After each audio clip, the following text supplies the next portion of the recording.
Welcome to Parenting Decoded, a podcast for practical approaches to parenting. I'm Mary Eschen. This week, during the coronavirus shelter-in-place, it seems my mom friends really need some guidance in getting their kids to listen and obey them. They're using good techniques like choices and setting limits, but their kids aren't responding. They're just ignoring their parents and doing whatever they please. Moms are pulling their hair out in complete frustration if they aren't locking themselves in the bathroom for a good cry. Well, folks, this podcast is for you. I'm going to first talk about the concept of punishment, what it means and brings about versus consequences, and why they are different and more desirable. I'll then go into how to determine if there are natural consequences readily available or if you need to figure out another type of unrelated consequence to use instead. With that said, let's dive in. First, let's talk about the concept of punishment. Typically in parenting, we think of a punishment coming as the result of some bad, undesirable behavior. Hitting a sibling, stealing food from the pantry, talking back, not cleaning up a mess, using electronics without permission or staying on them longer than allowed, not wearing a helmet when getting on a bike or breaking a toy, forgetting a backpack, or losing something. The list of possible bad behaviors is endless and constantly expanding, of course. In response, a parent dishes out a punishment, which varies between timeout, getting sent to your room, washing your mouth out with soap, taking away electronics, putting locks on pantry doors, maybe even a spanking, or for older kids, there's the classic, getting grounded. In our gut, we want all of our kids to respect what we say and to immediately respond. When this doesn't happen, the inner drill sergeant in us shows up on the scene and doles out punishment for not obeying. We will be mad and might even yell, "Go to your room! Give me that iPad! You're grounded!" When our kids are younger, say 0 to 12, we're bigger and louder than they are, and their resistance to our yelling and punishment can be less difficult. By the time they are teens, they start yelling back in a louder and more powerful way. No matter what punishment you give, no matter how loud you give it, it amazes you the very next day that they do the same thing all over again. This punishment thing just makes the anger and frustration grow in us as well. The cycle is endless. The punishment doesn't seem to get into the hearts and minds of our kids, does it? How do we make it sink in so that they know we're serious about whatever the rule is that we're trying to have them embrace? I want you to put your mind into the mind of a child who just got her electronics taken away for a week. Do you know what they're thinking about all week? Is it about how they shouldn't be playing electronics in their bedroom because it's not safe, or is it because that you're a mean mom? When you put your child into a 5-minute timeout in the corner for hitting their brother, what are they thinking? That they should have used their words instead of their fists when their sibling took their toy away? Or that you're mean and they hate their sibling and it wasn't their fault? You're mean. We see time and again that although the behavior might be stopped temporarily, there is no change in the heart of our kids, and they have learned to endure the punishments we dole out. So what I'd like to propose to you is how to use consequences as a way to help our kids learn in their hearts that some things aren't worth the hassle and they have choices in life as to what good and bad behaviors they want to do. Sometimes parents luck out and there are what we call natural consequences for behavior that, if we allow them to sink in without yelling and scolding, are a perfect way to accomplish getting into the hearts of our kids. Let me tell you an example to illustrate. One mom saw that her 8-year-old had left a new soccer ball outside in the yard. This ball was a recent birthday present. When mom mentioned to her son that their dogs might chew up and ruin the ball, her son did nothing. Yep, nothing. He just ignored her. Sure enough, her son came in the house a few hours later, upset that their large dogs had popped his ball. They had to go to the store to buy a new one. Here's what she might have said. "Oh my gosh, I told you that would happen. Why didn't you get it when I told you earlier? You never take care of your toys. This makes me so mad. You never pay attention to me. There's no way I'm going to the store." Her son probably would have cried and maybe shut up, But what did the mom accomplish? I suggest not much. Instead, however, what this mom really did was she gave him empathy and love. Oh, this is so sad. That was your new ball. What do you think you're going to do about it? Since she was a love and logic mom, she started following the problem-solving technique that she learned in class. Perfect. He had no idea what to do. Would he like some ideas about what some kids might do? Sure, he said. They talked about a few. Buy a new ball with his birthday money? Nah. Go use another ball? Nah, he didn't feel like playing ball right now anyway. Well, good luck with that, she said. Yep, no scolding. No telling him what to do. She let him know it was a problem and that he needed to solve it. She allowed the problem to be his, not hers. So as a result, she wasn't the bad guy in the story like she always used to be. You know what her son decided to do in the end? Nothing. Yep, nothing. He didn't really want that ball anyway. He had plenty of other balls. But he decided he was going to be more careful about leaving the other ones outside where the dogs might get them. Natural consequences like this can be really powerful if we let them happen and keep our anger and resentment out of the way. Powerful life lessons are there for the taking. If our kids spill milk all over the table, we let them clean it up. If they are young, we might need to help them, but we allow them to own the problem. Our natural reaction is to rush in and clean, but we rob our kids of the opportunity of learning when we do that. Yes, there is milk dripping all over the table and floor. Yes, it's inconvenient, but this has been happening regularly because your daughter hasn't been careful. She reaches too far and knocks things over. We lovingly say, "Wow, this is so sad all that milk is spilled. Can you please clean that up with the towel over by the sink?" The real problem isn't the spilled milk. It's your daughter not being aware of her surroundings. With a natural consequence, your daughter learns that every time she is careless, there might be a mess to clean up, and messes take time, and they are often yucky, and who wants that? If you let her clean up with love and empathy in your voice, the lesson will make it into her heart. She won't be thinking about how mean you are for making her clean up and then sending her to her room because she was careless. Instead, we lovingly thank her for cleaning up and then proceed with our dinner. The natural consequence is enough. No need to make it more. In another instance, a 4-year-old boy, when he was mad, he would pee on the floor in his room. Mom would struggle and fight with him to change his clothes and resentfully clean up the mess. However, she finally saw the natural consequence to his poor decision to pee in his room. She decided the choice was his to pee, so he should clean it up and change himself. No struggles needed. The next time it happened, she lovingly gave him some towels and told him he could come out of his room as soon as he cleaned it up and changed. She left him there. She was calm. About 15 minutes later, a new boy with a completely different attitude and a sense of independence came out of that room where so many battles had previously occurred. She let him own it. She wasn't the bad guy. She offered love and empathy. In the last example, one of my own sons got his license when he turned 16. He was driving one day through a yellow light that was turning red at a popular intersection. He heard sirens and was being pulled over. Oh my, his heart was beating so fast. He didn't want to talk to a cop. The police officer gave him a citation for running a red light. He came home and told me about it right away. I took it in calmly, telling myself that I didn't get a ticket. He did. He complained a bit that the light was yellow, but he knew that was a pretty weak argument. This was the perfect natural consequence that had months of ramifications. Even I learned a few things in the process. Did you know that running a red light is a moving violation and it's in a different category than a speeding ticket? And those are really expensive?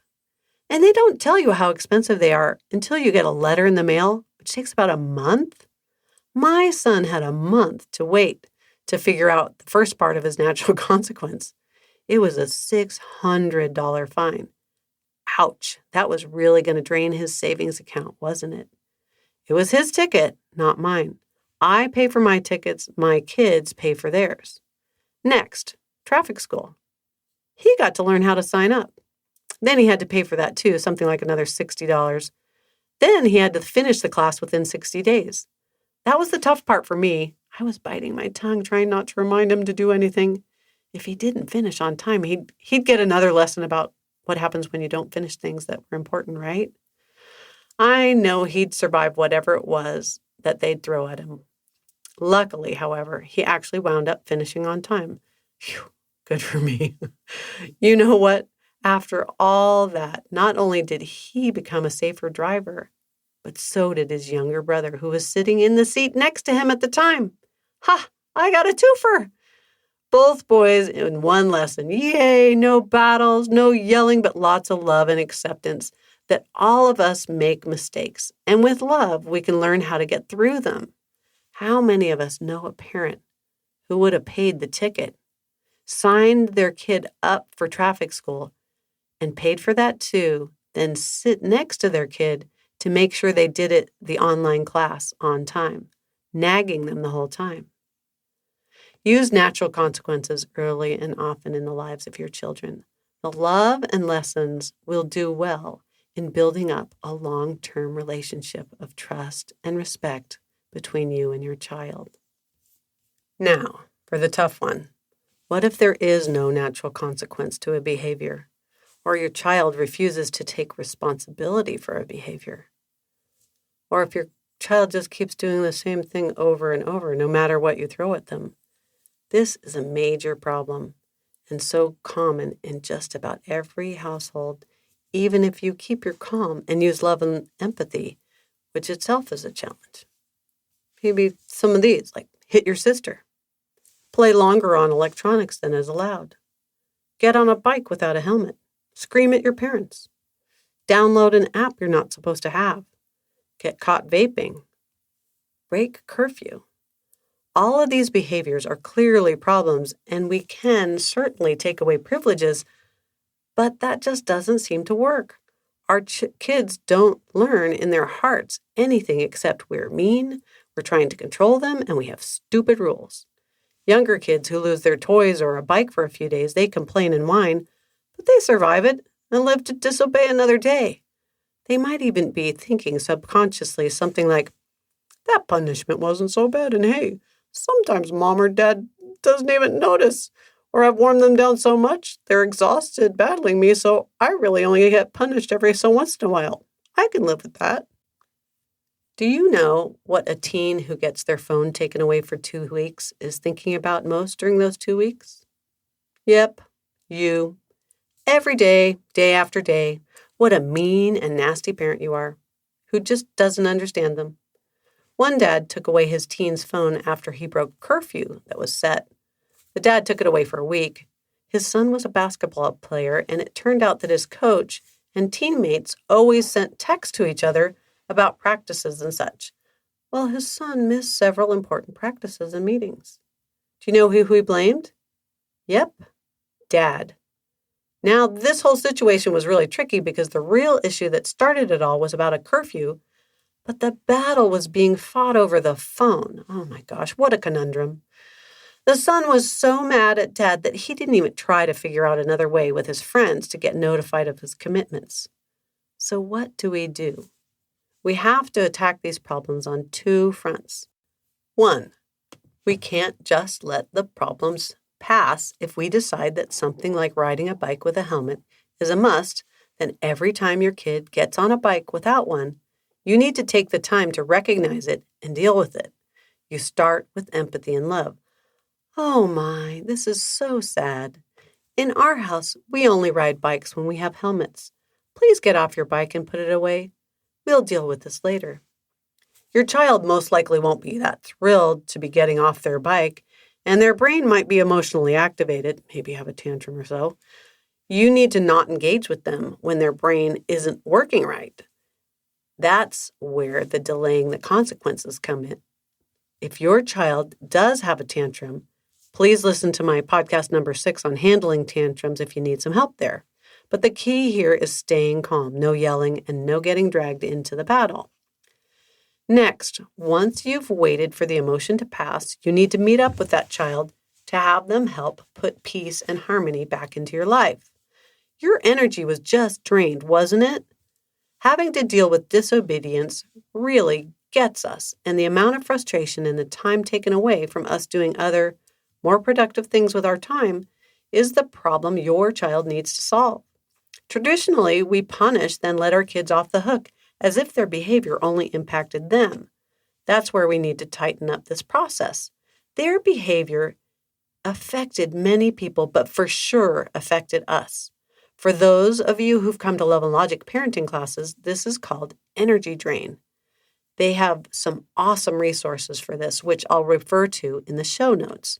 I want to tell you a story of a parent who learned this technique and how powerful it can be. Here's what a mom wrote to me.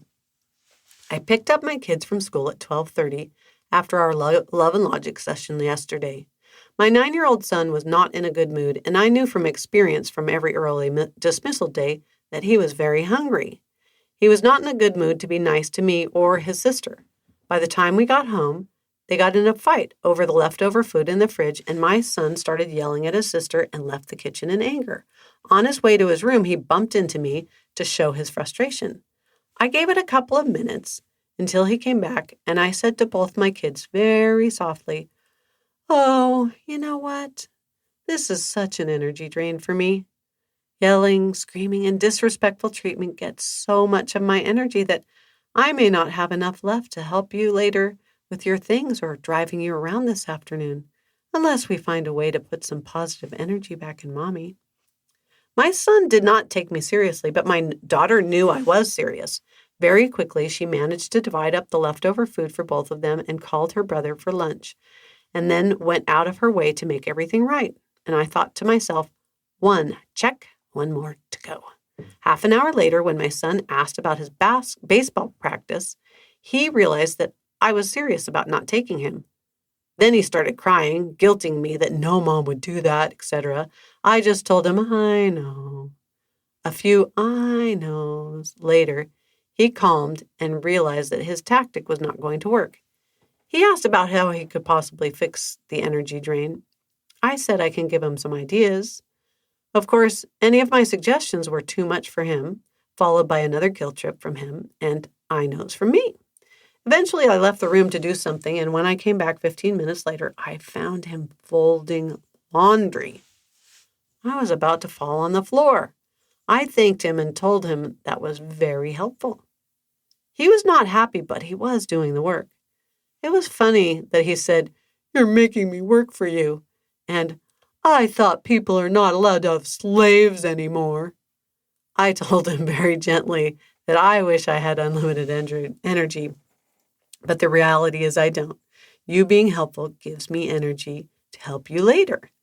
It was interesting that our conversation eventually changed directions, and he suggested that I go lay down in bed to gain energy faster while he did the laundry. I was amazed to see that not only did he end up doing the work, but he actually was showing concern for me. This mom had only just learned about energy drains, and she pulled it off to perfection. She was calm and loving and firm at the same time. She let her kids know that their decision to have bad behavior caused problems in a way that impacted her, and that impact was important to make right. She used the leverage of her kids needing her time later on to get them to comply. For you, it might be that you don't have energy to read books at bedtime or to make dinner. If we train our kids to look at how they impact others around them, they will be forced to see others, and this creates empathy. Many parents wonder if their kids have empathy for others since they seem so self-centered.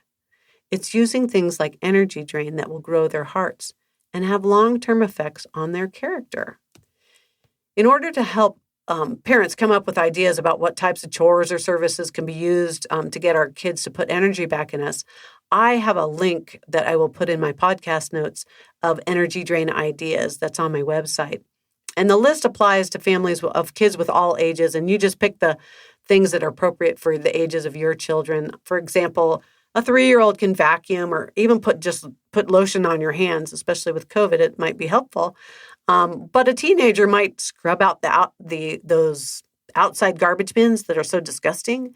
Or you could have them paint a fence or something like that. Or they could vacuum. But they are supposed to be doing things that they don't normally do. My teenage son once had to clean the gutters. I was so drained. I hope you've enjoyed learning about how using consequences instead of punishments might make your daily challenges with your kids go a bit easier. I encourage you to use natural consequences whenever possible, but remember that using energy drains when things are going badly are a way of training our kids that what they do impacts others around them in ways that they need to make right again. All this will help you change their hearts for a lifetime. Speaking of helping others, each of you could really help me out. Podcasting is new for me, and I'd really appreciate you sharing this with your friends and maybe even leaving me a review wherever you listen to podcasts. I'm also expanding to be on Pinterest in addition to Instagram. If you can follow me on those platforms, that would be really helpful as well. Just look for Parenting Decoded. That's all for now. Take care and be safe. Have a blessed rest of your day.